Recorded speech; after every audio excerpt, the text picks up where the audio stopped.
নিশাত, দাঁড়াও, আমার কথা শোনো, থামো বলছি। দরজা থেকে বেরিয়ে নিশাতকে থামতে না দেখে পুনরায় কেবিনের ভেতরে প্রবেশ করলো। রাগকে সামলাতে না পেরে এতদিন যা করতে পারেনি তাই করলো। মুস্কানের সামনে দাঁড়িয়ে তার মুখে থাপ্পড় বসিয়ে দিল। রেগে হিসিয়ে পড়ল। আজ সব সীমা পার করে ফেলেছিস তুই।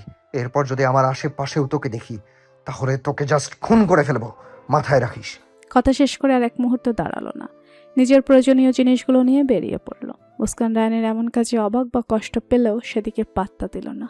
ঠোঁটের কোণে সে হাসি ধরে রেখে শুধু রায়ানের যাওয়ার পানে তাকিয়ে রইল। মনে মনে খুশিতে ফেটে পড়ল।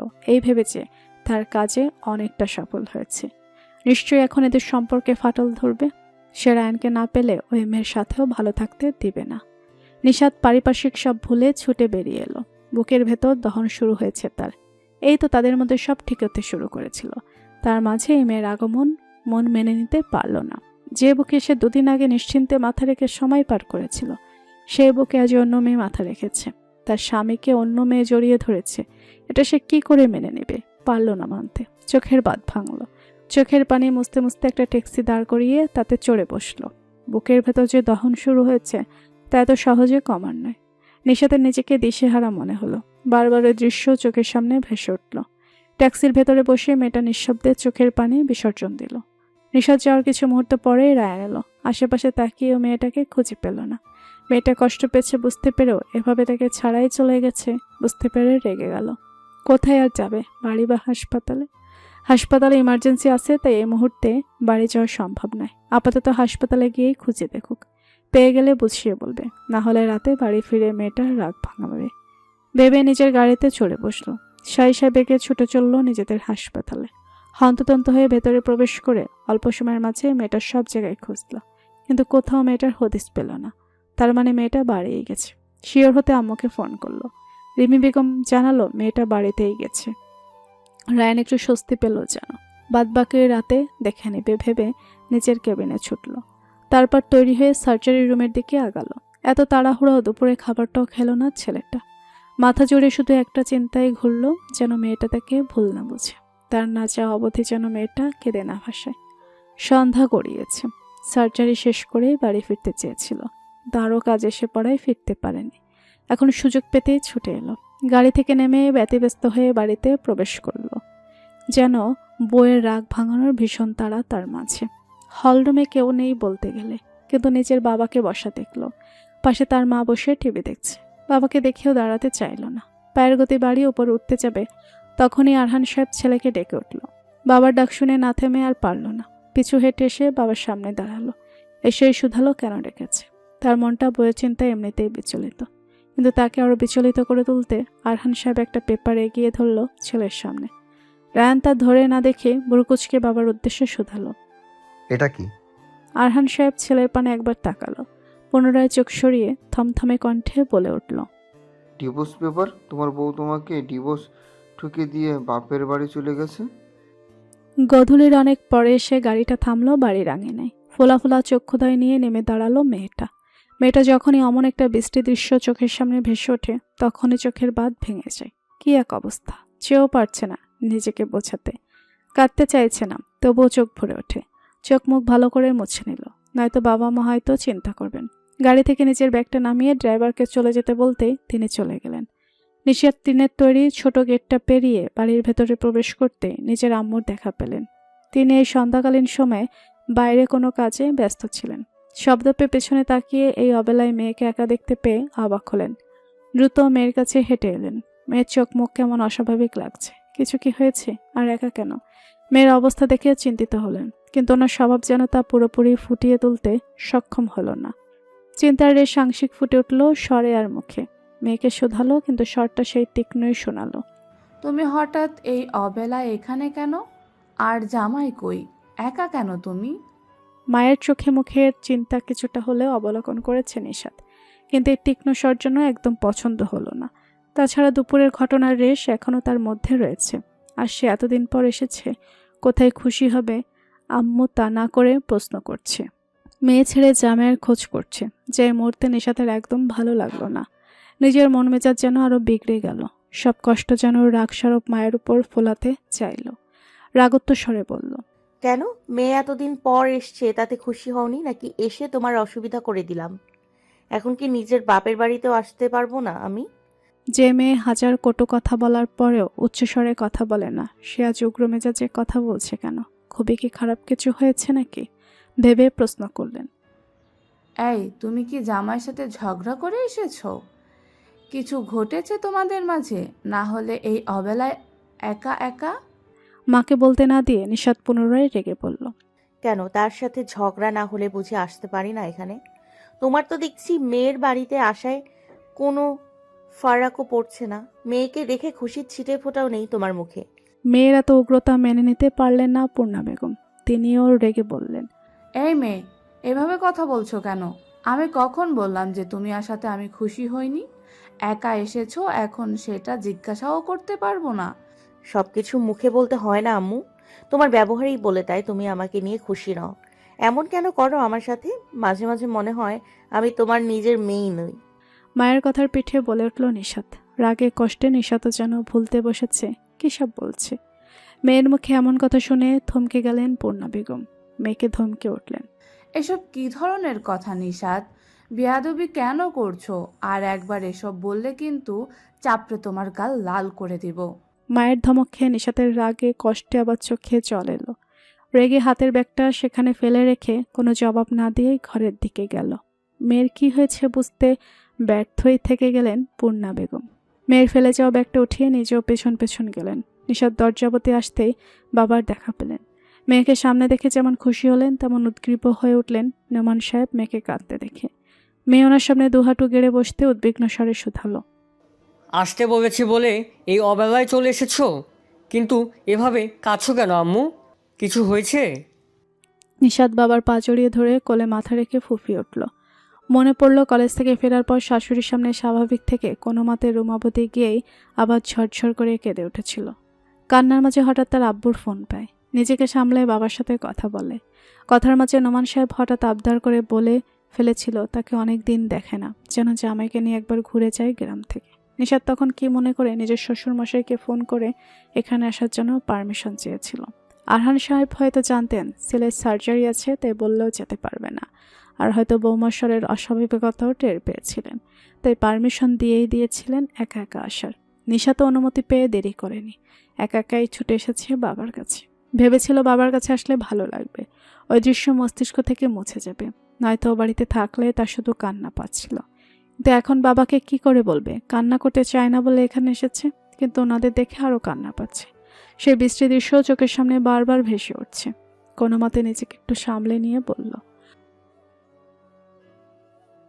পূর্ণা বেগম ও মেয়ের পিছে দাঁড়ানো।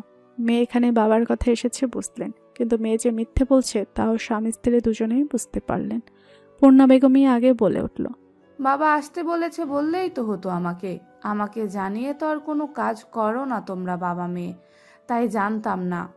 কিন্তু মিথ্যে না বলে এটা বললেই কি হয়েছে? কাঁদছো কেন? নিশাদ চোখের জল মুছে উঠে দাঁড়িয়ে নিজের রুমের দিকে অগ্রসর হতে হতে থমথমে কণ্ঠে বলে গেল। কারণ তুমি আমাকে একটুও ভালোবাসো না, সেই দুঃখে কাঁদছি। খবরদার যদি আমাকে আর কোনো প্রশ্ন করেছো তো ডাকবেও না আমাকে কেউ।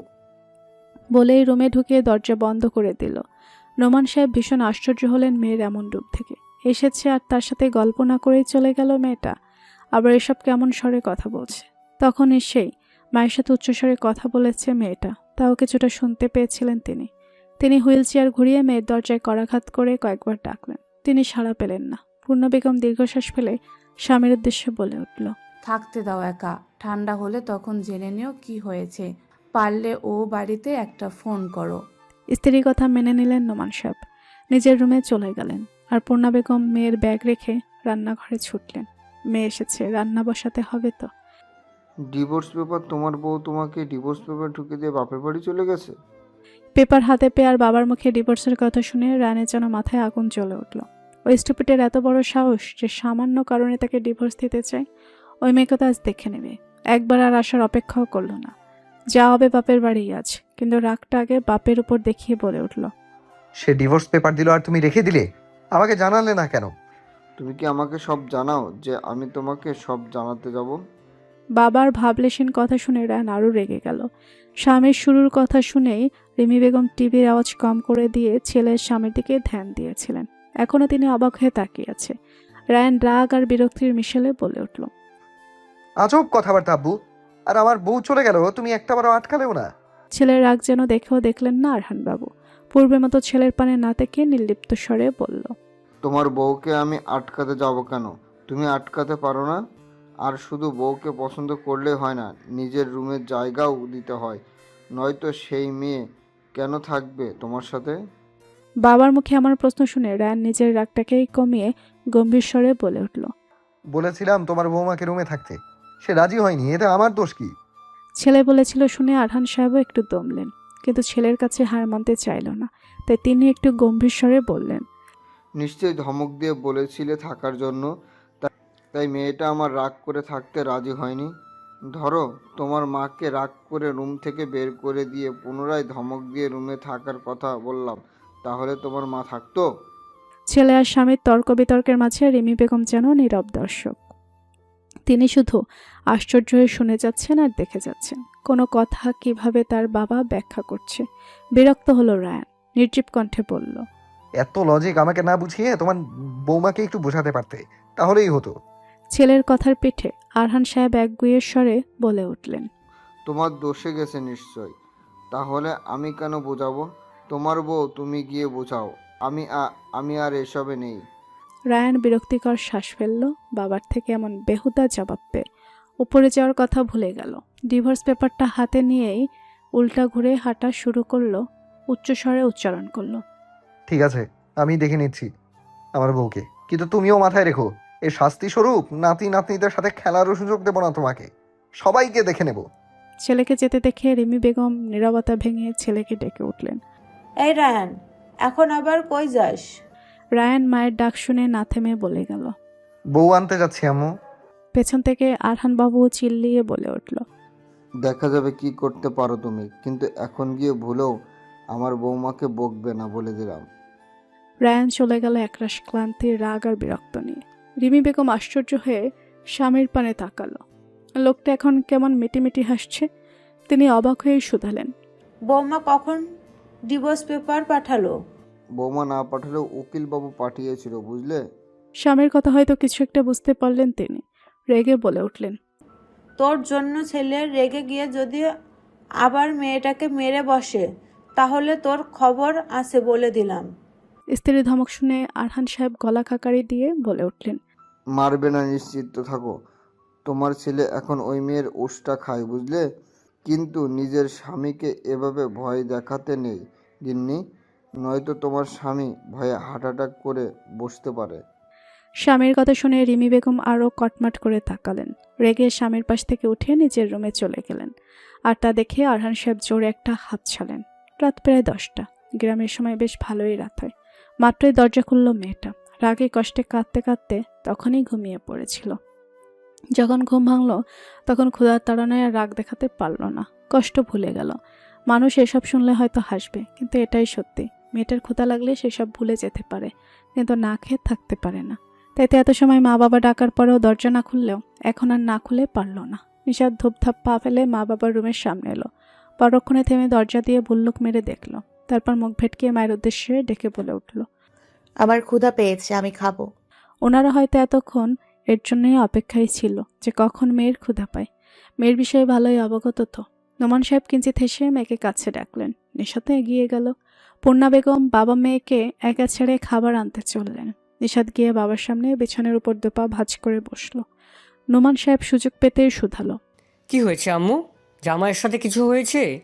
বাবাকে কিছু জানিয়ে চিন্তায় ফেলতে চাইল না। আর এসব কি বলা যায় যে তার স্বামীকে অন্য মেয়ে জড়িয়ে ধরেছিল, তাই কষ্টে কেঁদেছিল? তাই এক কথায় জবাব দিল, কিচ্ছু না আব্বু। মেয়ে বলতে চাইছে না, বুঝলেন নোমান সাহেব। তাই আর মেয়েকে ঘাটালেন না, পুনরায় শুধালো, এসে তখন মায়ের সাথে উচ্চস্বরে কথা বলছিলে? সরি, তখন রেগে গিয়েছিলাম আব্বু। মনে হয়েছিল আম্মু আমাকে দেখতে পেয়ে খুশি হয়নি, তাই মাথা ঠিক ছিল না আমার। মেয়ের ভোতা মুখের কথা শুনে নোমান সাহেব একটু হেসে বলল, কে বলেছে মা তোমাকে পেয়ে খুশি হয়নি? নিশাত একই অভিব্যক্তিতে বলে উঠল, তো আর কি মনে হবে যখনই দেখো মুখ গোমরা করে আমার সাথে কথা বলে? হাসি তার মুখে ফোটেই না। মাঝে মাঝে তো কষ্ট পাওয়ার মতোই কথা বলে। সে কি বোঝে না এতে আমার কষ্ট হয়? কোনো মা এমন হয় নাকি? সত্যি করে বলো তো, আমি তোমাদের আসল মেয়ে কিনা? পূর্ণা বেগম তখনই রুমে প্রবেশ করল। মেয়ের কথা ঠিক শুনলেন। স্বামী জবাব দেওয়ার পূর্বেই তিনি বলে উঠলেন, তোমার মেয়েকে বলে দাও আমি 9 মাস গর্ভে ধারণ করার পর এই পৃথিবীর আলো দেখিয়েছিলাম, তাই এই বেহুদা প্রশ্ন যেন আর না করে। বলে খাবারটা মেয়ের পাশে রেখে পুনরায় তাদের একা রেখে চলে গেলেন। নোমান সাহেব খাবারের প্লেটটা হাতে নিয়ে নিজেই মেখে খাবার মেয়ের মুখের সামনে ধরলেন। নিশাত বিনা বাক্য ব্যয় তা মুখে পুরে নিল। খাবার চিপোতে চিপোতে শুধালো, আম্মু আমার সাথে এমন করে কেন আব্বু? উফ, তোমার আম্মু আমার সাথে রেগে কথা বলে, তার মানে কি এই যে সে আমাকে ভালোবাসে না? আব্বু কথা না পেঁচিয়ে জবাব দাও। নোমান সাহেব মেয়েকে খাওয়াতে খাওয়াতে বলে উঠল, প্রত্যেকটা মানুষে তাদের রাগ, কষ্ট, ভালোবাসা এসব প্রকাশ করার ভিন্ন হয়, জানো তো আম্মা? নিশাত খাওয়ার মাঝে মাথা নাড়িয়ে সম্মতি জানালো। তিনি মেয়ের মুখের একটা গ্রোশ তুলে দিয়ে বলল, মনে করো পরিস্থিতি তোমার আম্মুকে এমন করে দিয়েছে। নিশাত বুঝতে না পেরে প্রশ্নাত্মক চাহনি নিক্ষেপ করলো। মেয়ের প্রশ্ন বুঝতে পেরে নোমান সাহেব বলতে শুরু করলেন, বলতে খারাপ লাগলেও এটাই সত্যি। তোমার মা বিয়ের আগে অন্য এক পুরুষকে ভালোবাসতো, কিন্তু তার পরিবার আমার সাথে বিয়ে দিয়েছিল। হয়তো তখন আমার ভালো চাকরি ছিল, তাই তোমার মায়ের আত্মসম্মান ছিল প্রখর, সাথে রাগ, জেদ। সেজন্য সেই যে রাগ করে বাড়ি ছাড়লো, পরে আর কখনো বাপের বাড়িতে পা রাখিনি, আমাকেও যোগাযোগ রাখতে দেয়নি। তোমার মায়ের কথা ভেবে আমিও মেনে নিয়েছিলাম। যদিও তোমার নানা নানি বেঁচে থাকতে আমি লুকিয়ে লুকিয়ে তাদের খোঁজ নিতাম। ধীরে ধীরে আমাকে নতুন করে ভালোবাসতে শিখলো। তারপর আমাদের কোল জুড়ে তুমি এলে। তোমার মায়ের খুব ইচ্ছে ছিল একটা ছেলের সন্তান হোক। তার মানে এই নয় যে তোমাকে ভালোবাসে না। ছোটবেলায় কখনো দেখেছো তোমার সাথে খারাপ ব্যবহার করতে? তোমাকে কিন্তু অনেক যত্নে আগলে রেখেছিল। সেই তো থাকতো তোমার কাছে। বাবাকে তাকে নিয়ে বলতে দেখে বিরক্ত হয়ে বলে উঠল নিশাত। আমার কথা ছাড়ো আব্বু, আর পরের কথা বলো। নোমান সাহেব আলতো হেসে পুনরায় বলতে শুরু করলেন, খুব খুশি ছিল তোমাকে পেয়ে। ভেবেছিল পরবর্তী ছেলে সন্তান আসবে, কিন্তু আল্লাহ বোধহয় তা চায়নি। তোমার মায়ের কিছু সমস্যার কারণে দ্বিতীয়বার সন্তান নিতে পারেনি। এজন্য নিজেকে নিয়ে হতাশ ছিল। তবুও আমাদের দুজনের জন্য সেই কষ্টে ভুলে গেল। ভালোই ছিলাম শহরে, আমার একটা চাকরি ছিল, সাথে তোমরা। এই যে বাড়িটা দেখছো, এটা শুরু করেছিলাম যাতে রিটায়ারমেন্টের পর তোমার আম্মুকে নিয়ে গ্রামে থাকতে পারি। কিন্তু বাড়িটা শেষ করার পূর্বে আমার সাথে এমন দুর্ঘটনা ঘটে গেল যে সব এলোমেলো হয়ে গেল। এতে তোমার আম্মু আরও ভেঙে পড়েছিল। স্বামী সন্তানকে কিভাবে আগলে রাখবে বুঝে উঠতে পারেনি। ওসব তোমার মায়ের উপর খুব প্রভাব ফেলেছিল। পড়াশোনাটাও শেষ করতে পারেনি যে সে কারণে কোনো জব করবে। এতে যে নিজেকে আরও অযোগ্য মনে করতে শুরু করলো। এই ছোট বাড়িটা ছাড়া আমাদের আর আছে কি বলো আম্মু? তুমি ভাবো তোমার মায়ের তোমাকে নিয়ে কষ্ট হয় না, কিন্তু জানো তোমাকে সামান্য পড়ানোর জন্য যখন বিয়ে দিয়ে দিলাম, তখন আমার উপর রেগেছিল। তখন নিজেকে দোষী মনে করছিল। ভেবেছিল তিনি মা হয়েও মেয়ের দায়িত্ব নিতে পারেনি। অন্যের হাতে সঁপে দিতে হয়েছিল মায়ের সেই দায়িত্ব। এসব তোমার আম্মুকে কষ্ট দিয়েছে। এমন ছোট ছোট কষ্ট, ব্যথা না পাওয়া অনেক জিনিস তোমার আম্মুকে একটা পাথর তৈরি করে তুলেছে। সে চেয়েও যেন আজকাল নিজেকে আর প্রকাশ করতে পারে না। মুখ দিয়ে সবসময় তো বুলি আওড়ায়, আমার সাথেও বল। কিন্তু কখনো দেখেছো অন্যরা আমাদের নিয়ে কিছু বললে তোমার আম্মু তাদের ছেড়ে দিয়েছে? বা ভাবো তোমার মা যদি সত্যিই ভালো না জানতো, তাহলে তোমার অক্ষম বাবার সাথে এতগুলো দিন কাটিয়ে দিতে পারতো শুধু তার দেখভাল করার জন্য। এসব তুমি হয়তো বুঝবে না আম্মু, যখন আরও বড় হবে তখন বুঝবে। তোমার মায়ের মতো এমন অনেক মানুষ আছে যারা বুঝে নিজেকে আটকাতে পারে না, কষ্ট দিয়ে ফেলে অন্যকে, বা নিজেকে নিজের অনুভূতি ফুটিয়ে তুলতে পারে না। তাই আম্মু, কথায় কখনো কষ্ট পেও না আম্মু। মানুষটা খারাপ না, আর আমার থেকে তোমাকে কম ভালোবাসে না। শুধুমাত্র পরিস্থিতির শিকার মাত্র তোমার আম্মু। আমি এত বুঝাই অথচ তা যেন তোমার মায়ের ওপর কোনো প্রভাব ফেলতে পারে না। বলে থামলেন নোমান সাহেব। বাবার এত এত কথা শুনে নিশাতের চোখ বেয়ে আরও কয়েক ফোঁটা অশ্রু গড়ালো। তা দেখে নোমান সাহেব মেয়ের চোখের জল মুছে দিয়ে বলে উঠল, এভাবে কাঁদে না আম্মু, আব্বু কষ্ট পায় তো। আর যাই হোক, মায়ের সাথে বা অন্য কারোর সাথে কখনো উচ্চ আওয়াজে কথা বলবে না, ঠিক আছে? নিশাত সম্মতিতে মাথা নাড়ালো। পুনরায় চুপচাপ খেতে শুরু করলো। খাওয়া প্রায় শেষের দিকে। তখনই পেছন থেকে একটা পুরুষালী স্বর ভেসে এলো। আব্বু। কোনো ছেলের মুখে আব্বু ডাক শুনে নিশাত আর নোমান সাহেব দুজনেই দরজার পানে তাকালো। রায়ান দাঁড়িয়ে আছে দরজায়। দুজনেই অবাক হলো এত রাতে রায়ানকে দেখে। মেয়ে জামাইকে এমন আলাদা আলাদা আসতে দেখে নোমান সাহেব শিওর হলেন এই দুটোর মাঝে কিছু হয়েছে। আবার ছেলেটার মুখে প্রথম বাবা ডাক শুনে আনন্দ পেলেন, খুশি হয়ে ডেকে উঠলেন, দরজায় দাঁড়িয়ে থাকতে নেই, ভেতরে এসো বাবা। রায়ানকে আসতে দেখে নিশাত চোখ সরিয়ে নিল।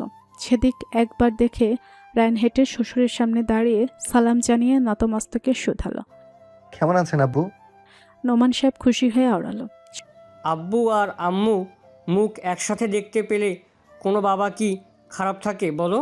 আমি তো ভীষণ খুশি। তুমি কেমন আছো? তোমার বাড়ির সবাই কেমন আছে? এত রাতে আসতে কোনো অসুবিধা হয়নি তো বাবা? শ্বশুরের থেকে একসাথে এত প্রশ্ন পেয়ে বুঝলো ওটা তার কার থেকে এত কথা বলা শিখেছে। আলতো হেসে জবাব দিল, ভালো আছে সবাই, আসতে কোনো সমস্যা হয়নি। এসে বিরক্ত করলাম না তো? না না, বিরক্ত কেন করবে? বসো বাবা। রায়ান বসলো না। নিশাতের খাওয়া প্রায় শেষ। তাই দেখে রায়ান বলে উঠল, আমি কি নিশাদকে একটু বাইরে নিয়ে যেতে পারি আব্বু? নোমান সাহেব হয়তো বুঝলেন কিছু, তাই হাসি মুখে সম্মতি জানালেন। রায়ানকে এত রাতে এখানে উপস্থিত দেখে আর এখন বাইরে নিয়ে যেতে চাই শুনে নিশাত একটু ঘাবড়ে গেল। এ লোক এত রাতে এখানে এসেছে কেন? না বলে এসেছে বলে কি রেগে গেছে? কিন্তু শ্বশুর শাশুড়িকে তো বলে তাদের অনুমতি নিয়েই এসেছিল। আবার রায়ানকে দেখতে পেয়ে এতক্ষণ ভুলে থাকা সেই দৃশ্যটা মনে পড়ে গেল। উৎকণ্ঠা, ভয়, কষ্ট সব যেন একত্রে নিশাতকে ঘিরে ধরল। এর মাঝে রায়ানের স্বর ভেসে এলো, নিশাদ একটু বাইরে এসো। নিশাত শোনার পরেও চুপ করে বসে রইল। নিশাতের স্থির থাকা দেখে রায়ানের রাগ যেন বাড়ল। তবুও শ্বশুরের সামনে শান্ত থাকলো। লজ্জা ভুলে শ্বশুরের সামনে বউয়ের একটা হাত পাকড়াও করে আস্তে টেনে নিয়ে রুম থেকে বের হলো। নোমানবাবু মেয়ে জামাই যাওয়ার পানে তাকিয়ে স্ত্রীর উদ্দেশ্যে ডেকে বলে উঠলেন, পূর্ণ, এসব নিয়ে যাও। আর জামাই এসেছে, দেখেছো তো? ছেলেটার খাওয়ার ব্যবস্থা করো দ্রুত। টিনের গেট পেরিয়ে নিজের রেখে যাওয়া গাড়িটার কাছে এসে নিশাতের হাতটা ছেড়ে দিল। নিশাত তখনও নিশ্চুপ, শুধু চোখ বেয়ে জল গড়িয়ে পড়ল নীরবে। রায়ানের থেকে ছাড়া পেতে জোরে ফুঁফিয়ে উঠল। ভেবেছিল লোকটাকে নিজের কান্না দেখাবে না, কিন্তু আটকে রাখতে পারল না। রায়ান ভেবেছিল মেয়েটাকে এনে আগে কটা ধমক দেবে, কিন্তু ফোফানোর শব্দ পেয়ে রাগ পালিয়ে গেল এক মুহূর্তে। অশান্ত হয়ে উঠল হৃদয়খানা। বউকে এক ঝটকায় বুকে টেনে নিয়ে শক্ত করে আঁকড়ে ধরল। স্বামীর বুকে জায়গা পেয়ে নিশাত এবার জোরে কেঁদে উঠল। রায়ান এতে আরো অশান্ত হলো, বিচলিত স্বরে বলল, এই নিশাদ, এমন করে কাঁদছো কেন? থামো থামো চড়ুই পাখি, আরে বাবা থামো না। নিশাত থামল না। রায়ান বউকে আরেকটু শক্ত করে ধরে নিচু কণ্ঠে আওড়ালো, আই এম সরি, আমার জন্যই কাঁদছো তাই না? প্লিজ কেঁদো না, প্লিজ থামো। নিশাত তাতেও থামল না, যেন স্বামীর বুকেই সব কষ্ট বিসর্জন দিতে চাইছে। রায়ানও আর আটকাল না, শুধু সেভাবে ধরে দাঁড়িয়ে রইল। নিশাত অনেকক্ষণ পর শান্ত হলো। হঠাৎ রায়ানের বুক থেকে সরে দূরে দাঁড়ালো। রায়ান নিজের খালি বুকটার পানে একবার তাকিয়ে বউয়ের পানে তাকালো, চোখ ছোট করে বলল, কি হলো, দূরে গেলে কেন? নিশাত তাকালো না রায়ানের পানে, অন্যদিকে তাকিয়ে স্বরে অভিমান মিশিয়ে ধরা স্বরে বলে উঠল, আপনার ওই বুকে অন্য মেয়ের মাথা রেখেছিল। ওই বিষয়ে বউকে কথা ওঠাতে দেখে রায়ান নিজেও শুধালো, আর ওইটুকু দেখেই স্বামীকে ভুল বুঝে চলে এলে? ভুল কই বুঝলাম? বউয়ের থেকে জবাব পেয়ে রায়ান এক ভুরু উঁচিয়ে প্রশ্ন করলো। তাহলে তুমি আমাকে ভুল বোঝোনি? নিশাতের রায়ানের পানে না তাকিয়ে হালকা এপাশ ওপাশ মাথা নাড়িয়ে না বুঝিয়ে প্রত্যুত্তরে জানালো, ভুল বুঝিনি, শুধু এই মেয়েকে আপনার বুকে দেখে কষ্ট হয়েছিল, তাই ছুটে চলে এসেছিলাম। রায়ানের এবার ভুরুর মাঝে দুটো ভাঁজের সৃষ্টি হলো। পুনরায় শুধালো, তাহলে বাপের বাড়ি কেন এসেছো? আব্বু ফোন দিয়ে বলেছিল আমাকে দেখতে চায়, আর তখন বুঝতে পারিনি কি করব, তাই আব্বুর কাছে চলে এসেছি। রায়ান যেন হিসাব মেলাতে ব্যর্থ হলো, রেগে গেল কিছুটা, রেগেই শুধালো, যদি ভুল বুঝে চলেই না আসো তাহলে ডিভোর্স পেপার রেখে এসেছো কেন, স্টুপিড? এমন বাক্য শুনে নিশাত আশ্চর্য হয়ে তাকালো রায়ানের পরে। সব যেন মাথার উপর দিয়ে গেল। অবাক হয়ে শুধালো, আমি কখন ডিভোর্স পেপার রেখে এলাম? নিশাতের প্রশ্ন শুনে যেন রায়ান সব বুঝতে সক্ষম হলো। বাবার মিথ্যে বলাতে রেগে যাবে নাকি বিরক্ত হবে বুঝল না। ভালোভাবে বললেই সে এখানে চলে আসতো। মিথ্যে বলে তাকে টেনশন দেওয়ার কি দরকার ছিল? হতাশ শ্বাস ফেলল। তার পানে অবাক হয়ে তাকিয়ে থাকা নিশাতকে হাতের ইশারায় কাছে ডেকে বলল। কিছু না, বাদ দাও, কাছে আসো আগে। নিশাত নিজের জায়গা থেকে এক পা নড়ল না। এসব দেখে রায়ান দাঁতে দাঁত পিষল। রেগে থমকে বলল। কাছে আসতে বলেছি না, স্টুপিড। ধমক খেয়ে কিঞ্চিত কেঁপে উঠল নিশাত। তবুও কাছে আসলো না, বরং পুনরায় কেঁদে উঠল। এমে যেন আজ কান্নার রোগে ধরেছে। রায়ান বইয়ের অবস্থা দেখে জোরে একটা শ্বাস নিয়ে নিজেকে শান্ত করল। জানতে চেয়ে শান্ত কণ্ঠে শুধালো। আচ্ছা, কি করলে কাছে আসবে? দয়া করে এটা বলো না এই শার্ট এখন খুলে ফেলে দিতে। ভেতরে শ্বশুর শাশুড়ি আছে আমার। রায়ানের কথা শুনে নিশাত কান্না থামিয়ে দিল। নাক টানতে টানতে বলল। ভিতরে চলুন, এখন গোসল করে নেবেন। গোসল করতে রায়ানের সমস্যা নেই, এমনিতেই সে গোসল করত। কিন্তু এখানে তো নিজের পোশাকও নেই। এই শার্ট আর বউ পরতে দিবে বলে তো মনে হয় না।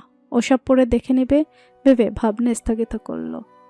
এখনও যে রাগ বা অভিমান কমেনি বইয়ের তা ঠিক বুঝলো রায়ান। কিন্তু কি করবে এখন? এক আঙুলের সাহায্যে নিজের কপালে হালকা স্লাইড করলো। নিচু হয়ে কিছু ভাবলো। নিশাত ভেতরে যাওয়ার জন্য হাঁটা দিবে, তখনই রায়ান ডেকে উঠল। চড়ুই পাখি, 1 মিনিট দাঁড়াও। ডাক শুনে নিশাত থেমে রায়ানের পানে তাকালো। রায়ান ঘুরে নিচু হয়ে গাড়ির জানালা দিয়ে হাত বাড়িয়ে একটা জিনিস বের করে আনলো। নিশাতের সামনে এগিয়ে ধরল। নিশাত তা দেখে বুড়কুচকে তাকালো। রায়ানের হাতে একটা ফুল ধরা, তাও কাগজের ফুল। মনের প্রশ্ন জাগলো, কি করতে চাইছে এ লোক? রায়ান যা করতে চাইছে তা করতে বোধহয় একটু অস্বস্তি হচ্ছে তার। সে এখানে এসেছে আরও অনেক আগে। যে বেগে গাড়ি ছুটিয়েছিল তাতে দ্রুত আসারই কথা। তারপর এখানে এসে অনেকক্ষণ গাড়ির ভেতর বসেছিল। বসে বসে ভেবেছিল এসে তো পড়েছে, কিন্তু এখন কি করবে? ভেতরে প্রবেশ করলে সবাই বুঝে যাবে এদের মাঝে ঝামেলা হয়েছে। আবার না গেলেও বইয়ের নাগাল পাওয়া যাবে না। তার তো জবাব চাই ওই মেয়ের থেকে, কয়েকটা ধমকও দিবে। এসবের জন্য তো ভেতরে যেতেই হবে। আর এত দূর যখন এসেই পড়েছে, তখন বউ না নিয়ে এসে ফিরবে না, এই ভেবেই গাড়ি থেকে নেমে ভেতরে প্রবেশ করেছিল। আর যতক্ষণ বসে এসব ভেবেছিল ততক্ষণে আনমনে এই ফুলটা সে তৈরি করেছিল, তাও বউয়ের দেওয়া ডিভোর্স পেপার দিয়ে। রেগে তো ভেবেছিল ছিঁড়ে ফেলেই দিবে পেপারটা, কিন্তু ফেলে দেয়নি। আর এই ফুল বানানো শিখেছিল আবিদের থেকে, যা আজও স্মরণে আছে। তাই কখন কিভাবে বানিয়ে ফেলেছে বুঝতেই পারেনি। ভেতরে যাওয়ার আগে ফুলটা গাড়িতে রেখে গিয়েছিল। নিজের ভাবনা স্থগিত রেখে গলা কাখারি দিয়ে শান্ত কণ্ঠে বলে উঠল। আমি জানি মুস্কানের কাজে তুমি কষ্ট পেয়েছো, কিন্তু ও যা বলেছিল সব মিথ্যে। আমি তোমাকে আগেই বলেছিলাম ওই মেয়ের সাথে আমার কোনো সম্পর্ক নেই। আর কথা দিচ্ছি কখনো ওই মেয়ে আমাদের মাঝে আসবে না, চড়ুই পাখি। শুরুর কথাগুলো নিশাত জানে, তাই তো এই মেয়েকে স্বামীর সাথে দেখে ভুল বুঝেনি স্বামীকে। শুধু অনেক কষ্ট লেগেছিল তখন। কষ্ট লাগাটাও স্বাভাবিক, কিন্তু আজকের বলা রায়ানের শেষের কথাটা শুনে হৃদয় যেন শান্ত হয়ে গেল, মন ছুঁয়ে গেল। তো এসব কথা মুখে বললেই হয়? এভাবে একটা কাগজের ফুল ধরে রাখার কি আছে? প্রশ্নটা করেই ফেলল নিশাত। জানি আমি, কিন্তু এভাবে ফুল এগিয়ে ধরেছেন কেন? রায়ান কি এমন প্রশ্ন পেয়ে ঘাবড়ে গেল? একবার ভাবলো ফুলটা সরিয়ে নেবে, আবার কি মনে করে সরালো না। বইয়ের মান ভাঙাতে হঠাৎই গম্ভীর স্বল্পভাষী ছেলেটা এক হাঁটু ভেঙে বসে পড়ল বইয়ের সামনে।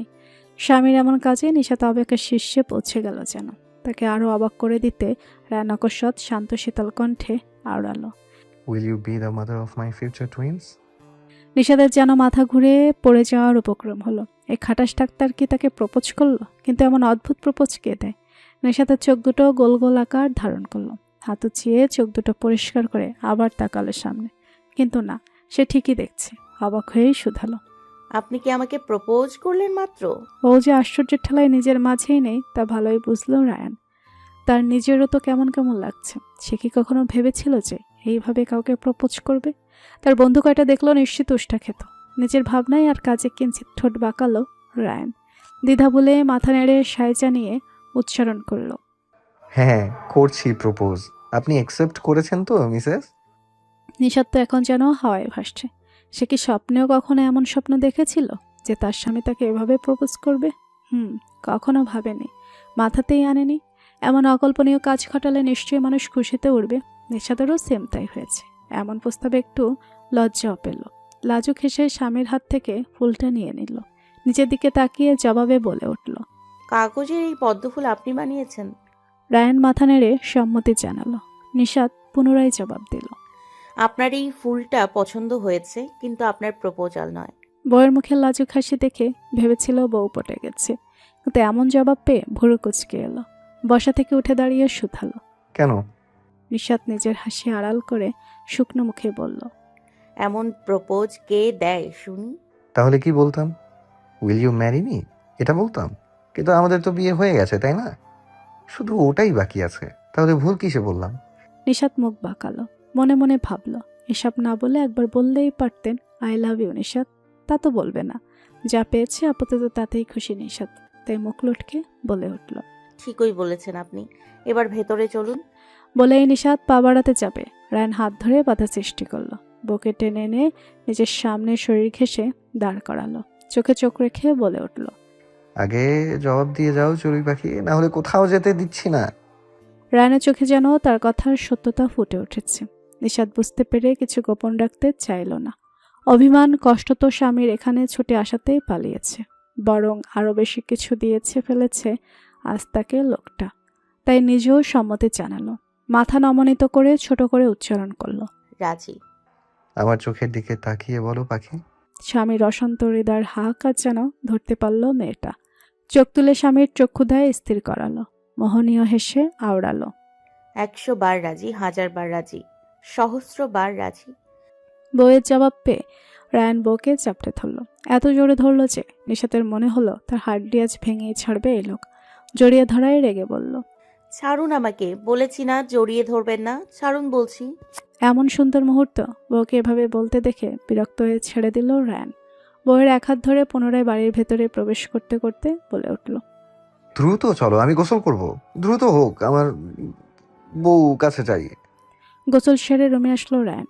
এই বাড়িতে নির্ভরের 2-1টা টি শার্ট পরেই থাকে, তাই সেখান থেকে একটা নিজের স্বামীকে পরিধান করতে দিয়েছে নিশাত। যদিও রায়ানের অন্যের পোশাক পরতে অস্বস্তি হচ্ছিল, কিন্তু বউয়ের মুখের উপর একটা কথাও বলেনি। রায়ানকে রুমে প্রবেশ করতে দেখে নিশাত বসা থেকে উঠে দাঁড়ালো। রায়ানকে পাশ কাটিয়ে রুম থেকে বেরিয়ে যেতে নিলে রায়ান ভ্রুকুটি করে শুধালো। কোথায় যাচ্ছ তুমি? নিশাত একটু থেমে স্বামীর উদ্দেশ্যে বলে উঠল। আসার পর আমারও ফ্রেশ হওয়া হয়নি, আপনি একটু বসুন, আমি ফ্রেশ হয়ে আসছি। রায়ান বাধা দিল না। কেঁদে কেটে মুখের অবস্থা এমনিতেই খারাপ করে ফেলেছে, ফ্রেশ হলে ভালো লাগবে। নিশাত নিজেও ফ্রেশ হতে গিয়ে গোসল করে ফেলল। এত দূরে জার্নি, কেঁদেছে, আবার এসেই ঘুমিয়েছিল। সব মিলিয়ে শরীর চিটচিটে হয়েছিল। এখন গোসল করে ভালো লাগছে। নিশাতের শরীরে এখন সাধারণ একটা থ্রি-পিস জড়ানো। ভেজা চুলগুলো মুছতে মুছতে রুমে ঢুকলো। রায়ান বিছানায় বসে ফোন টিপছিল। কারো আগমন হেতু সামনে তাকিয়ে বউয়ের এমন সিক্ত স্নিগ্ধ রূপ দেখে পাগল হওয়ার উপক্রম হলো। সকালে বউয়ের এক রূপ দেখেছিল, আর এখন অন্য রূপ দেখছে, কিন্তু সে 2 রূপেই ঘায়েল হয়েছে। সকালে নিজেকে নিয়ন্ত্রণ করলো, এখন নিজেকে নিয়ন্ত্রণ করার ইচ্ছে হলো না। নিজের বউকে দেখে এত সংযত হওয়ার কি আছে ভেবে উঠে শশব্যস্ত পায়ে এগিয়ে গিয়ে রুমের দরজা লক করে দিল। রায়ানের এমন কাজে নিশাতকে অবাক হতেও সময় দিল না রায়ান। তার পূর্বেই বউকে আঁকড়ে ধরে রুমে অবস্থান করা এক ছোট পড়ার টেবিলের উপর বসিয়ে দিল। মেয়েটাকে শব্দ উচ্চারণ করারও সুযোগ দিল না। মেয়েটার মুখপানে একবার তাকিয়ে অকস্মাৎ তার ওষ্ঠজোড়া আঁকড়ে ধরল গভীর স্পৃহায়। হঠাৎ এমন হওয়ায় নিশাতের ছোট শরীরখানা ভয়ে দুলে উঠল। স্বামীর কার্য বুঝতে যেন সময় লেগে গেল। হাত থেকে তোয়ালেটা পড়ে গেল। সাপোর্ট হিসেবে টেবিলের দুপাশে হাত দিয়ে শক্ত করে আঁকড়ে ধরল। পরক্ষণে স্বামীর কাছে অবাক হলো। নিজেকে শুরুতে ছাড়াতে চাইল। নিশাতের নড়চড় দেখে রায়ান বিরক্ত হলো। 2 হাতে ধরা বউয়ের চুলে আর কোমরের কাছে চাপ বৃদ্ধি করলো। স্বামী ছাড়বেন না বুঝতে পেরে নিশাত শান্ত হয়ে এলো। স্বামীকে সায় জানানোর জন্য হাতের অবস্থান পরিবর্তন করে স্বামীর কণ্ঠদেশ পেঁচিয়ে ধরল। বউয়ের আশকারা পেয়ে রায়ান আর একটু দিশেহারা হবে তার পূর্বেই দরজায় নক করার শব্দ হলো। দরজায় পাশ থেকে ভেসে এলো পূর্ণা বেগমের গলা। নিশাত জামাইকে নিয়ে খাবার ঘরে এসো, নাকি রুমেই দিয়ে যাব? শাশুড়ির কণ্ঠ পেয়ে রায়ান ছেড়ে দিল বউকে। বিরক্ত হলো কিনা বোঝা গেল না, কিন্তু সামনে থেকে এক পা সরল না। মায়ের ডাকে নিশাত লজ্জা পেল। দরজা লক করা, কিন্তু তবুও যদি কিছু বুঝতে পারে। ব্যতিব্যস্ত স্বরে জবাব দিল। তুমি যাও আম্মু, তোমার জামাই যাচ্ছে। ঠিক আছে, দ্রুত আসো। শাশুড়ির কণ্ঠ পেয়ে রায়ান ছেড়ে দিল বউকে। বিরক্ত হলো কিনা বোঝা গেল না। শাশুড়ির আর কোনো সাড়া না পেয়ে রায়ান পুনরায় বউতে মত্ত হতে চাইল। মুখটা আবার বউয়ের কাছাকাছি নিয়ে আসলো, কিন্তু নিশাত স্বামীর মনের অবস্থা বুঝতে পেরে 2 হাতে নিজের মুখ ঢেকে নিল। তড়িঘড়ি করে কাপা স্বরে বাধা দিয়ে বলে উঠল। আম্মু আম্মু ডাকছে আমাদের। বইয়ের বাধা পেয়ে বিরক্তির রেশ এবার রায়ানের আদল জুড়ে স্পষ্টরূপে ফুটে উঠল। বইয়ের সামনে থেকে সরে গেল। নিশাত বুঝতে পেরেও কিছু বলল না। তার এখন মায়ের সামনে যেতেই লজ্জা লাগছে। যদি মা কিছু বুঝে ফেলে, ইশকে লজ্জা। বউকে এত লজ্জা পেতে দেখে কিছুটা বিরক্তের সহিতই আওড়ালো। এত লজ্জা না পেয়ে চলো আমার সাথে। লজ্জা পাওয়ার মতো কিছু করে উঠতে পারিনি এখনো, তাই লজ্জা তুলে রাখো। স্বামীর এমন কথা শুনে লজ্জা আরও একটু বাড়ল। কিন্তু লোকটা বিরক্ত হচ্ছে কেন এত? তার বাধা দেওয়ায় রেগে গেল নাকি? স্বামীর পানে ভালো করে তাকিয়ে বোঝার চেষ্টা করলো, কিন্তু কিছুই বুঝতে পারল না। ব্যর্থ হয়ে টেবিল থেকে নেমে ভেজা তোয়ালেটা উঠিয়ে রেখে রায়ানকে আসতে বলে সে রুম থেকে বেরিয়ে গেল। রায়ান হতাশ শ্বাস ফেলে নিজের বইয়ের পেছু পেছু ছুটল। যেতে যেতে বিড়বিড় করে আওড়ালো। যেখানেই যাই শুধু বাধা আর বাধা। কিসটাই ঠিক মতো করতে পারছি না, সেখানে ছেলে মেয়ের মুখ দেখার মতো কার্যক্রম আদৌ করতে সক্ষম হব কিনা কে জানে। পূর্ণা বেগম অল্প সময়ের মাঝেই জামাইয়ের জন্য যা পেয়েছেন তৈরি করেছেন। নিশাতের জন্য সন্ধ্যায় রান্না করেছিল, তাই আর ভাত করেননি। কিন্তু ডিম ভাজি, মাছ ভাজি, সাথে একশো সবজি রান্না করে দিয়েছেন। তাই দিয়েই খেয়ে এসে নিশাতের রুমে বসেছে রায়ান। বউকে না পেয়ে আবার একটু ফোন ঘাঁটতে শুরু করলো। স্বামীর খাওয়ার পর নিশাত সব গুছিয়ে রেখে রুমে পদার্পণ করলো। সামনে তাকিয়ে স্বামীকে ফোন ঘাঁটতে দেখেও কোনো কথা বলল না। দরজা বন্ধ করে দিয়ে সে বিছানায় উঠে চুপচাপ শুয়ে পড়ল। রায়ান তার লক্ষ্য করে নিচেও ফোন রেখে দিয়ে পাশে শুয়ে পড়ল। মাথা ঘুরিয়ে উল্টো ঘুরে থাকা বউয়ের পানে তাকিয়ে নির্দেশ দিল। কাছে আসো। স্বর এমন যেন বউ শুনে ভয়ে কাছে আসতে বাধ্য হবে। বাক্য শুনে আড়ালে মুখ বাঁকিয়ে নিশাত এদিকে ফিরে শুল। স্বামীর নির্দেশ অমান্য করতে চাইল না, তাই একটু কাছে এসে শুল। রায়ানের বোধহয় এতটুকু কাছে আসা পছন্দ হলো না, তাই পুনরায় নির্দেশ দিল। আমার বুকে মাথা রাখো নিশাত। এবার স্বরটা শান্তই শোনালো। নিশাতের এবার কেমন কেমন লাগলো। তবুও যদি স্বামী রেগে যায়, তাই ভদ্র মেয়ের মতো কাছে এসে স্বামীর বুকে আলতো করে মাথাটা রাখলো। বাপের বাড়িতে এসে প্রথম স্বামীর বাহুবন্ধনে পেয়েছিল নিজেকে, তারপর দু একবার এই বুকে মাথা রেখেছে। কিন্তু আজই বোধহয় প্রথম সজ্ঞানে স্বামীর বুকে মাথা রেখে ঘুমানোর। তাই ভালো লাগার পাশাপাশি কিঞ্চিত অস্বস্তিও কাজ করল নিশাতের মনে। দুরু দুরু বুক কাঁপল। বউয়ের মানসিক অবস্থা বোধহয় বুঝল রায়ান, এতে কিঞ্চিত ঠোঁট পাকালো। আবার বউকে আলতোভাবে মাথা রাখতে দেখে বিরক্ত হলো। নিজেই বউকে দুহাতে চাপড়ে ধরল। নিশাতের সম্পূর্ণ শরীরটাকেই নিজের উপরে স্থান দিল। বউয়ের পৃষ্ঠের উপর রাখা হাতের চাপ জোরালো করে কিছুটা গম্ভীরতার সহিত আওড়ালো। তুমি একটা বোকা নিশাত। কোথায় নিজের গভীর স্পর্শ দিয়ে স্বামীর বুকে মিশে থাকা অন্যমের স্পর্শ মুছে দেবে, তা না তুমি দূরে সরে থাকছো। অভিমান না দেখে কৌশল খাটাতে পারো না মেয়ে। নিশাত জবাব দিল না, কিন্তু হঠাৎই দুহাতে স্বামীকে শক্ত করে জড়িয়ে ধরল। বউয়ের কাছে রায়ান ঠোঁট চড়া করলো। ঠোঁটের কোণের হাসি ধরে রেখে মজার সুরে বলে উঠল। একটু বলতেই এভাবে ধরলে পাখি? আমার তো এখন অন্যরকম ফিল হচ্ছে, যদি ভুলভাল কিছু ঘটিয়ে ফেলি।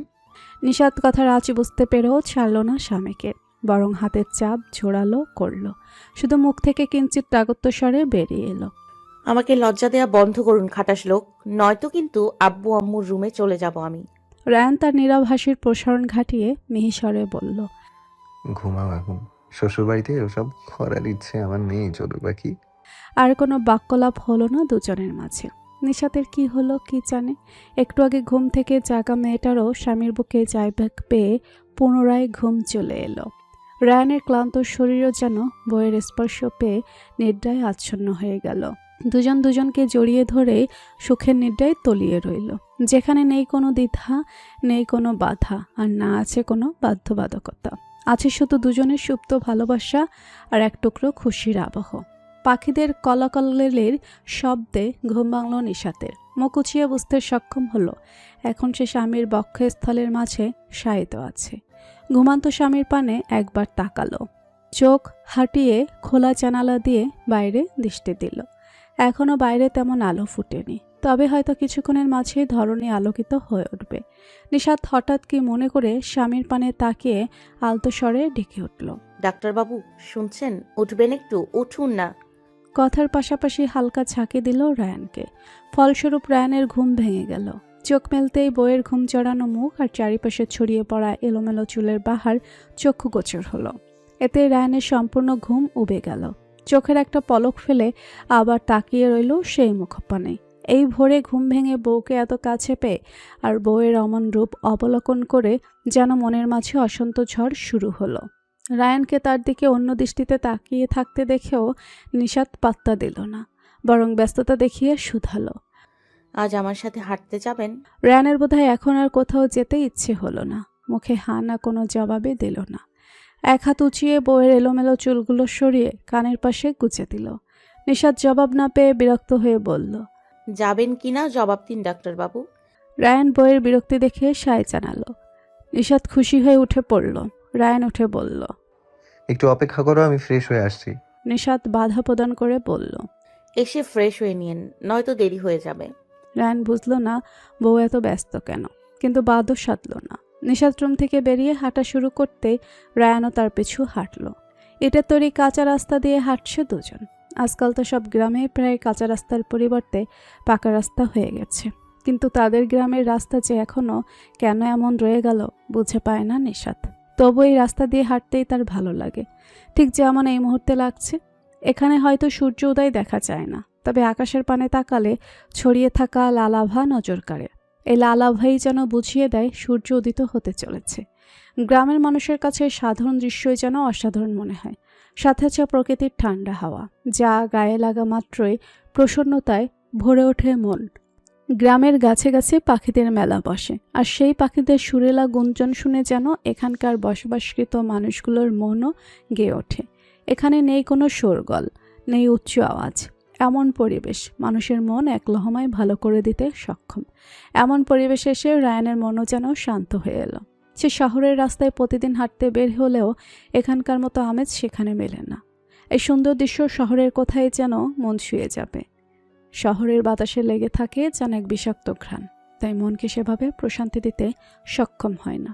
শহরে পাখিদের পাখা পাওয়াও যেন আজকাল মুশকিল হয়ে পড়েছে। সেখানে তো শুধু মানুষের উচ্চ আওয়াজের কলরব শোনা যায়, যা শান্তির বদলে একরাশ বিতৃষ্ণায় ভরিয়ে দেয় মন। রায়ান বোধহয় এতক্ষণে বুঝল তার বউ এত ব্যস্ততা দেখিয়ে কেন নিয়ে এসেছে। এখন চারিপাশে আলো ফুটে গেছে, তবে নির্মল বাতাস আর পাখিদের গুঞ্জন এখনও বহমান। মানুষজন এখনও তেমন কাউকে চোখে পড়ছে না। রায়ান সুযোগ বুঝে বউয়ের একটা হাত নিজের হাতের আজলায় নিয়ে পথ চলতে শুরু করলো। বিনিময়ে নিশাত শুধু মিষ্টি হাসল। সে নিজের বাবার সাথে বা একাই এমন সকালের সৌন্দর্য উপভোগ করেছে এতদিন, কিন্তু আজ শখ জেগেছিল স্বামীর সাথে এমন একটা সকাল উপভোগ করার। তাই তো তাকে ডেকে নিয়ে এসেছে। কালকে সব বিষাদে মুক্ত বাতাসে ধুয়ে মুছে বিলীন হয়ে গেছে যেন। মনটা এখন ফুরফুরে হয়ে গেছে। তাই তো নিজে একটু স্বামীর কাজ ঘেঁষে হাঁটতে লাগলো। চারিপাশে আলোয় ভরে উঠতেই নিশাত রায়ানকে নিয়ে পুনরায় বাড়ির দিকে রওনা দিল। বাড়িতে পৌঁছাতেই রায়ানকে ফ্রেশ হতে পাঠিয়ে দিল ভেতরে, আর নিচে বাইরের কল পড়েই ছুটে গেল। রান্নাঘর থেকে টুকটাক শব্দ আসছে, হয়তো তার মা সকাল সকাল উঠে সব কাজ শেষ করে ফেলেছে। নিশাত আগে ভেতরে গিয়ে ব্রাশ করে এলো, তারপর মায়ের উদ্দেশ্যে রান্নাঘরে ছুটল। তার মায়ের প্রায় সব কাজ শেষ, রান্নার ব্যবস্থা করতে ব্যস্ত এখন। নিশাত তাকিয়ে দেখল রান্নার জন্য এত এত জিনিস সাজিয়ে রেখেছে। সব আয়োজন হয়তো নতুন জামাইয়ের জন্য। নিশাত নিজের মাকে দাঁড়িয়ে থাকতে দেখে পেছন থেকে গিয়ে জড়িয়ে ধরল। এটা তার ছোটবেলাকার অভ্যাস। মাঝে মাঝে এমন করত মায়ের আদর পাওয়ার জন্য। ছোটবেলায় মাকে এই কাজে খুশি হতে দেখলো আস্তে আস্তে যেন বিরক্তির দেখা মিলছিল। মাঝে মাঝে হাসি মুখে মা তাকেও জড়িয়ে নিত, আবার মাঝে মাঝে কটু কথা বলে ছেড়ে দিত। এতে সে কষ্ট পেত। এমন মায়ের অনেক কাজেই কষ্ট পেয়েছে, কিন্তু কখনো মায়ের সাথে উচ্চস্বরে কথা বলেনি। কিন্তু কাল রেগে বলে ফেলেছিল, এর জন্য একটা সরিও বলেনি। আসলে সুযোগ হয়নি, এজন্য নিশাতের খারাপ লাগছিল। আরও বাবার থেকে মায়ের কথা শোনার পর থেকে বেশি খারাপ লাগছে। মায়ের ব্যবহারে তার কষ্ট পাওয়াটা যেমন স্বাভাবিক, তেমন মাকে সে বুঝতে পারেনি, এটাও ঠিক। হয়তো সবসময় পরিস্থিতির দোষ দেওয়া যায় না, তেমন নিশাত এটা বুঝেছে কাল সামান্য জিনিসে কষ্ট পেয়ে মায়ের সাথে যেমন ব্যবহার করেছে সে, তাতে তার মায়ের এমন হয়ে যাওয়াটাও বোধহয় অস্বাভাবিক কিছু নয়। মেয়েকে আজ জড়িয়ে ধরতে দেখে কিছু বললেন না পূর্ণা বেগম। সেভাবে দাঁড়িয়েই কাজে মনোনিবেশ রাখলেন, শুধু মুখে উচ্চারণ করলেন, বাবাকে ছেড়ে মায়ের কাছে কি চাই আজ? ভাবলাম আজ তোমার কাজে বাধা সৃষ্টি করি। মেয়েকে ভালোবেসে তো আর কাছে ডাকো না যে তোমার আদর খেতে আসবো। কিছুটা মজা আর কিছুটা ঠেসমারা কণ্ঠে বলল নিশাত। জবাবে নিশ্চুপ রইলেন পূর্ণা বেগম। নিশাত পুনরায় শান্ত কণ্ঠে আওড়ালো, সরি আম্মু, কালোভাবে রেগে কথা বলা ঠিক হয়নি আমার। হয়েছে, এবার ছাড়ো আমাকে, কাজ আছে আমার। মায়ের শুকনো মুখের জবাব পেয়ে নিশাত মুখ লটকে মাকে ছেড়ে দিয়ে পাশে দাঁড়ালো। কেটে রাখা সবজির পানে তাকিয়ে বলল, মেয়ের জন্য তো কখনো এত আয়োজন করো না। জামাই বুঝি বেশি আপন হয়ে গেল যে মেয়ের থেকে যে জামাই আদর বেশি করছো? মেয়ের পানে না তাকিয়ে শান্ত কণ্ঠে জবাব দিল পূর্ণা বেগম। জামাই আদর এই জন্যই বেশি করছে যাতে জামাই বাবা খুশি হয়ে আমার মেয়েটাকে অনেক আদরে ভরিয়ে রাখে। মায়ের এই ছোট কথায় আজ যেন ভালোবাসার আঁচ পেল। মায়ের কিছু কিছু কথায় অভিমান পুষে রেখে এই ছোট ছোট ভালোবাসাগুলো এতদিন হয়তো খেয়ালি করেনি নিশাত। নিজেকেও যেন মেয়ে হিসেবে ব্যর্থ মনে হলো আজ। মাকে বুঝতে পারল না, বাবার পাশে দাঁড়াতে পারছে না। নিশাতের চোখ দুটো ঝাপসা হয়ে এলো। তা লক্ষ্য করতেই পূর্ণা বেগম হাতের কাজ রেখে মেয়ের মুখে হাত রেখে শুধালো। কি হয়েছে, কাঁদছো কেন? আমি আবার কিছু ভুল করে বললাম নাকি? জবাব দিল না নিশাত। এই যে তার মা তাকে নিয়ে বিচলিত, এটাও যেন মায়ের মুখে ঠিকঠাক প্রকাশ পাচ্ছে না। তার মা এত চাপা স্বভাবের কেন? এত কষ্ট কেন নিজের মাঝে আড়াল করে রাখে? কেন মনের কথা বলে মনটা হালকা করতে পারে না? সে তো একটু হলেই কেঁদে দেয়। তাহলে তার মা এত কষ্ট পেয়েও কেন কাঁদে না? এত কেন? এর উত্তর পেল না নিশাত। মায়ের কথা ভেবে আরও কেঁদে উঠল। মায়ের প্রশ্নের জবাব না দিয়ে নিয়েই শুধালো। আব্বুর জন্য, আমার জন্য তোমার অনেক কষ্ট হয়, তাই না আম্মু? মেয়ের মুখে এমন প্রশ্ন শুনে পূর্ণা বেগম কতক্ষণ মেয়ের পানে নিষ্পলক চোখে তাকিয়ে রইল। পরক্ষণে মেয়েকে জড়িয়ে ধরে শুধালো। তোমার কি হয়েছে নিশাত? এমন প্রশ্ন করছো কেন? এত কাঁদছো কেন? বলো না আম্মু, তোমার ভীষণ কষ্ট হয় তাই না? আব্বুর কথা ভেবে সারাক্ষণ চিন্তায় থাকো তাই না? মেয়েকে চুপ থাকতে না দেখে পূর্ণা বেগমের চোখ দুটো ঝাপসা হলো, কিন্তু জল ঝরতে দিলেন না। মেয়ের পিঠে হাত বুলিয়ে দিতে দিতে বলে উঠলেন। জানি না তুমি আজ এমন প্রশ্ন করছো কেন আর কাঁদছোই বা কেন, কিন্তু স্ত্রী হিসাবে আর একজন মা হিসাবে তোমার জন্য চিন্তা হবে এটাই স্বাভাবিক নয়? আর আমিও তো মানুষ, কষ্ট তো একটু হবেই বলো, কিন্তু মায়ের কথা এত চিন্তা করতে হবে না তোমাকে। কান্না থামাও এখন। তোমার আব্বু দেখলে ভাববে আমি তোমাকে বকেছি। মায়ের কথা শুনে নিশাত কান্না থামিয়ে দিল। মায়ের থেকে সরে চোখ দুটো হাত দিয়ে মুছে ধরা স্বরে বলে উঠল। দেখো, একদিন আমি আব্বুর পা ঠিক করে দিব। একদিন আব্বু আবার হাঁটবে। সেদিন তোমার কষ্ট কমে যাবে আর তোমরা দুজন আমার সাথে হাসি খুশি থাকবে। মেয়ের সকাল কি হয়েছে বুঝলো না, আর বুঝতেও চাইল না। কিন্তু মেয়ের মুখের এই বুলিগুলো যেন ভালো লাগায় ভরিয়ে তুলল পূর্ণা বেগমের মন। সে পুনরায় কাজে মনোনিবেশ ঘটিয়ে নিস্পৃহ কণ্ঠে আওড়ালো। বাবা মায়ের কষ্ট দূর করতে চাইলে আগে নিজের স্বপ্ন পূরণ করো। তোমার স্বপ্ন পূরণ হলে তোমার বাবা মা সব কষ্ট এমনিতেই দূর হয়ে যাবে। তাই নিজেকে নিয়ে চিন্তা করো। নিশা তার কথা বাড়ালো না। মায়ের পেশে থেকে হাতে হাতে কাজে সাহায্য করে দিল। আর হয়তো মনে মনে পণ করলো একদিন সে ঠিক নিজের স্বপ্ন সত্যি করবে, আর বাবা মায়ের কষ্ট দূর করবেই। সকালের নাস্তা শ্বশুরের সাথে মিলে খেয়ে এসে রুমে বসে আছে রায়ান। সকালে সেই যে বউর সাথে হেঁটে এলো, তারপর থেকে আর নিশাতে দেখা নেই। খেতে গিয়ে মুখখানা একটু দেখেছে, কিন্তু এখন আর রুমে আসছে না। এতে রায়ান ভীষণ বিরক্ত।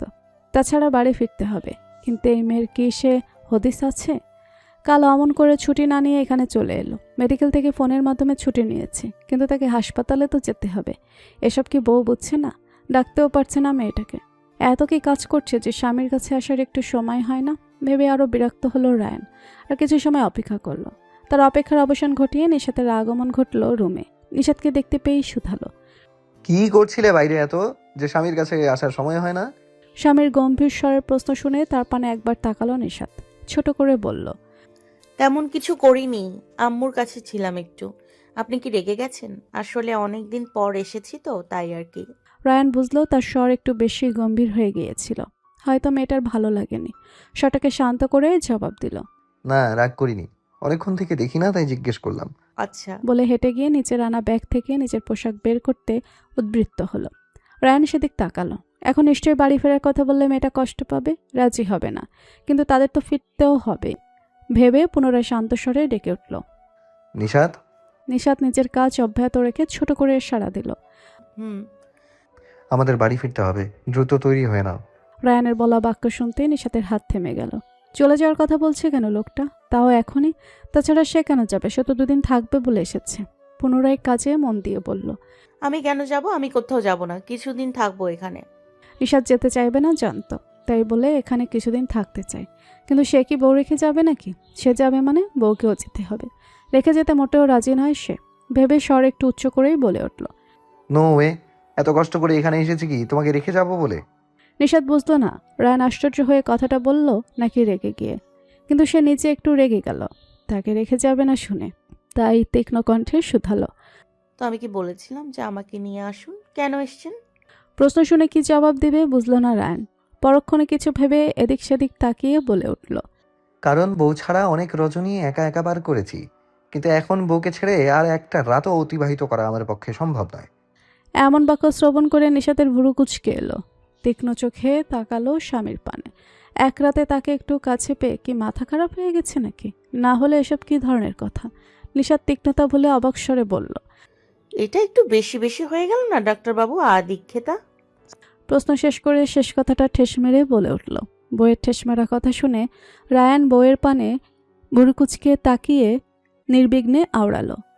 শোনো চড়ুই পাখি, যারা মধু কখনো টেস্ট করে না তাদের শুধু টেস্ট করার ইচ্ছে জাগে, কিন্তু যারা একবার মধুর স্বাদ গ্রহণ করে ফেলে তারা বারবার সেই স্বাদ আস্বাদন করতে চায়। আর তুমি আমার কাছে ঠিক এই মধুর মতো।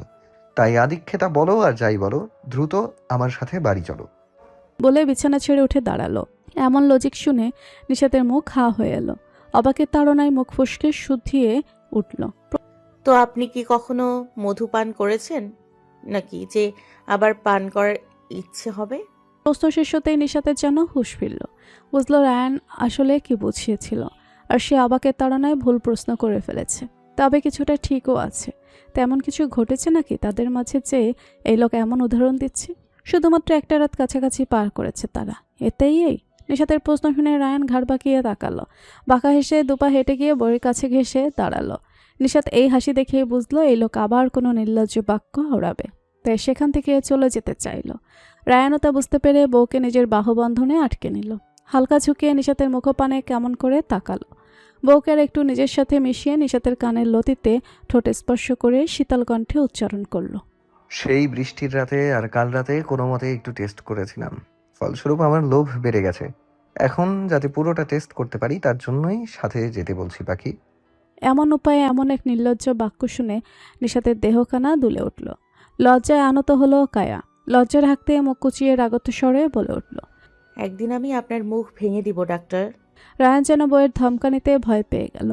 এমন মুখ বানিয়ে কিছুটা অসহায় আর কিছুটা ব্যঙ্গাত্মকের স্বরে বলল। ঘুম ভাঙলে আমি মধুপান করব কিভাবে পাখি? আর আমি পান না করলে তো তোমার মধু সব উপচে উপচে পড়বে। নিজের কথা ভেবে হলেও আমার উপর দয়া করো চড়ুই পাখি। নিশাত এবার সত্যি সত্যি রেগে গেল। এসব কথা উচ্চারণ করে কি করে এই গম্ভীর লোকটা? রেগে চিৎকার করে উঠল। অসভ্য লোক, চুপ করুন। বেউ রেগেছে বুঝতে পেরে রায়ান স্বর স্বাভাবিক করে বলল। ঠিক আছে চুপ করলাম, কিন্তু সত্যি বাড়ি ফিরতে হবে।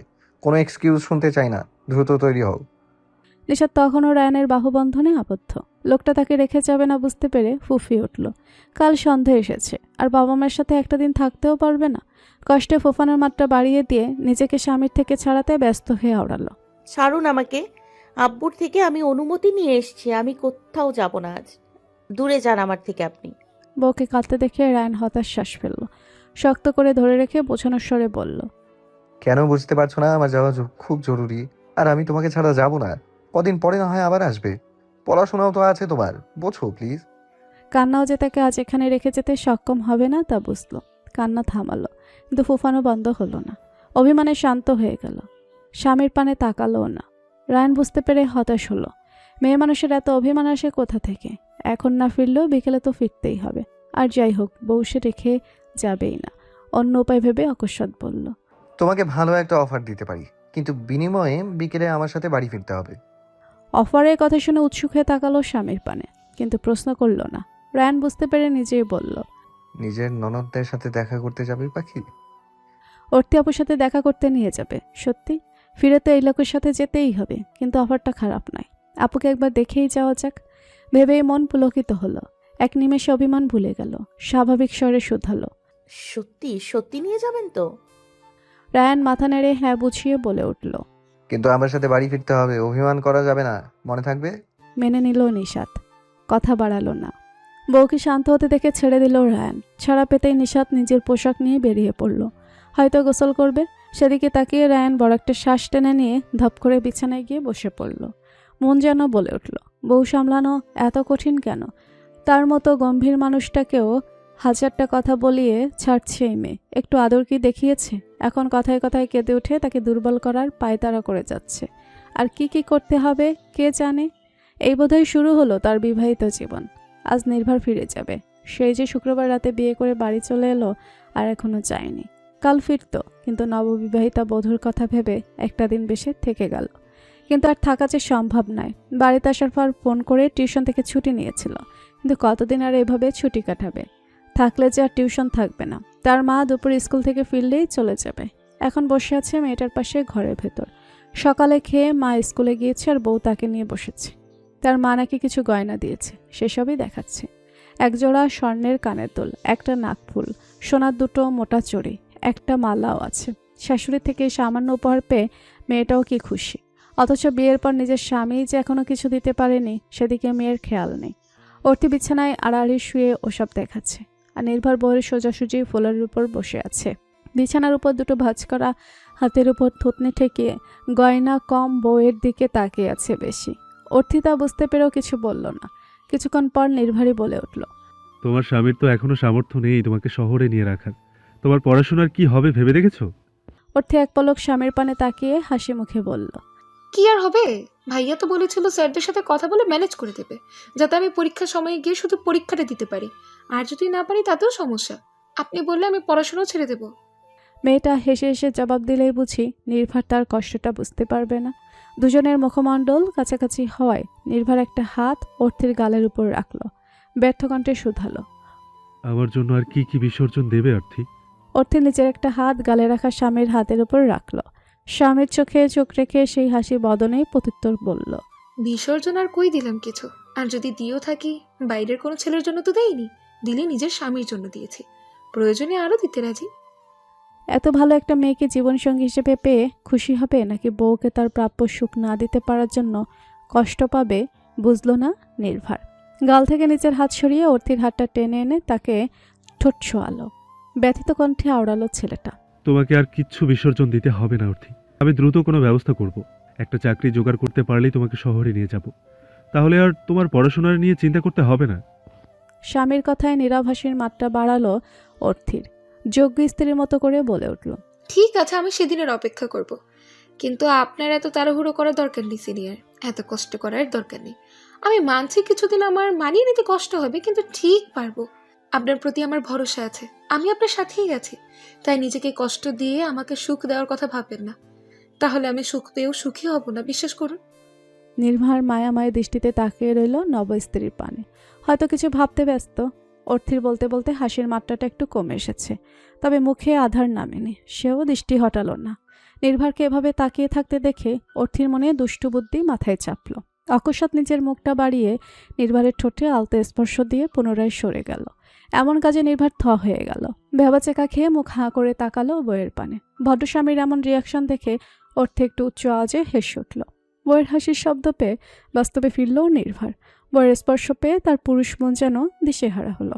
আবার বউকে মজা নিতে দেখে লজ্জা পেল। বউ কি ভাবছে সে বেশি ভদ্র? সে আসলেও ভদ্র, কিন্তু বউয়ের কাছে ভদ্র হওয়ার মতো এত ভদ্র নয় ভেবে নিজেও সেভাবে বসে থেকেই অকস্মাৎ অর্থির চুলের মাঝে এক হাত ডাবিয়ে দিল। অর্থি কিছু বোঝার আগেই তার মুখটা নিকটবর্তী টেনে এনে অধর চুম্বনে মত্ত হলো ছেলেটা। হালাল পুরুষের এমন কার্যে এবার অর্থি থ হয়ে গেল। হাসির ঝঙ্কার বন্ধ হয়ে দুটো অশান্ত হৃদয়ের কম্পনের শব্দ শোনা গেল। অর্থির অবাক তার রেশ কাটার আগেই নির্ভর অর্থিকে ছেড়ে দিল। সময়ের দীর্ঘতা স্বল্প হলেও স্বামীর থেকে পাওয়া প্রথম হালাল গাঢ় স্পর্শ যেন অর্থির মনকেই ছুঁয়ে দিল। শরীর জুড়ে শিহরণ বয়ে গেল। নির্ভর মেয়েটার কপালের সাথে কপাল ঠেকিয়ে মন খারাপের সুরে আওড়ালো, ভেবেছিলাম এত দ্রুত তোমার এতটা কাছে আসবো না, কিন্তু তুমি তা হতে দিলে না। আমি তোমাকে ছেড়ে একা কি করে থাকবো অর্থি? আগে এক দহন সহ্য করেছি, এখন পাওয়ার পরেও অন্য দহন সহ্য করতে হচ্ছে। আর কত সহ্য করতে হবে আমাদের? স্বামীর মুখের এখনের কথাগুলো শুনে আর অর্থি সহ্য করতে পারল না। ডুকরো কেঁদে উঠল মেয়েটা। কান্না জড়ানো স্বরে বলল, আপনি আপনি এমন করে বললে আমি নিজেকে কি করে সামলাবো? আমি কি করে আপনাকে ছেড়ে থাকবো বলুন, কি করে থাকবো আমি? নির্ভর বুঝল ইমোশনাল হয়ে সে ভুল করে ফেলেছে। এমনিতেই তার যাওয়ার কথা শোনার পর থেকে মেয়েটার মন খারাপ, সে এখন কথার বানে আরো খারাপ করে দিল। নির্ভর নিচ থেকে উঠে বিছানায় বসে বউকে উঠিয়ে বুকে আগলে নিয়ে সান্ত্বনা দিয়ে বলল, আমার ভুল হয়েছে এভাবে বলা। আর তুমি একা কই, আম্মু থাকবে তো তোমার সাথে। আমিও সপ্তাহান্তে এসে দেখে যাব তোমাকে। কিছুদিন অপেক্ষা করো, তারপর তোমাকেও নিয়ে যাব আমার কাছে। এখন কান্না বন্ধ করো, কেউ শুনলে খারাপ ভাববে।